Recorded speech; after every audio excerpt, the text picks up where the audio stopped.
Victor பிராங்கல்னு ஒரு மனநல மருத்துவர் நடுவர்கள், இதை சொல்லி நான் முடிச்சிடுறேன். விக்டர் பிராங்கல் அவருக்கு பேரு. ஹிட்லர் காலத்துல அவர் அந்த யூத வதை முகாம்ல சிக்கினவர்.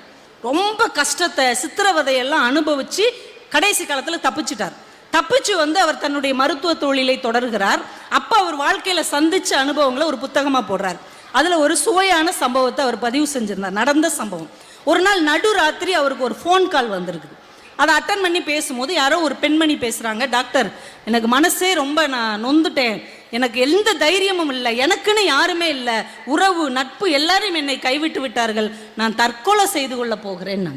உடனே இவர் அந்த அம்மாட்ட 2 மணி நேரம் பேசியிருக்கிறார். உங்களுக்கு என்ன பிரச்சனை, ஏன் இப்படி மனம் தளர்றீங்கன்னு 2 மணி நேரம் பேசி அவங்களுடைய பிரச்சனையெல்லாம் கேட்டுட்டு, நீங்க அப்படியெல்லாம் தற்கொலை பண்ணக்கூடாது, இந்த உலகத்துல நாமும் வாழ்வதற்கு வழி இருக்கிறது, நிறைய அறிவுரை சொல்லியிருக்கிறார்.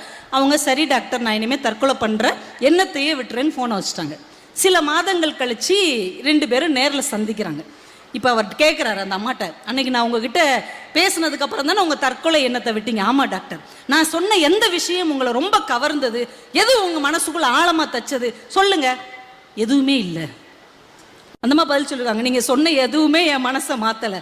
என்னங்க பிறகு எப்படி நீங்கள் மாறினீங்க?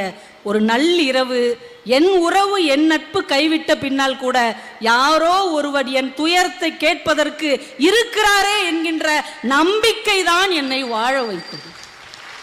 அதுதாங்க மனவளம். நீங்க சக மனிதனுக்கு கொடுப்பது 200 ரூபாய் 300 ரூபாய் இல்லை, நான் துயரப்பட்டு நிற்கும் போது உனக்காக நான் இருக்கிறேன் என்று அவர்கள் கைகளை பற்றி ஆறுதல் சொல்கிறீர்கள் இல்லையா, அந்த வார்த்தைக்காகத்தான் இந்த உலகம் காத்திருக்கிறது.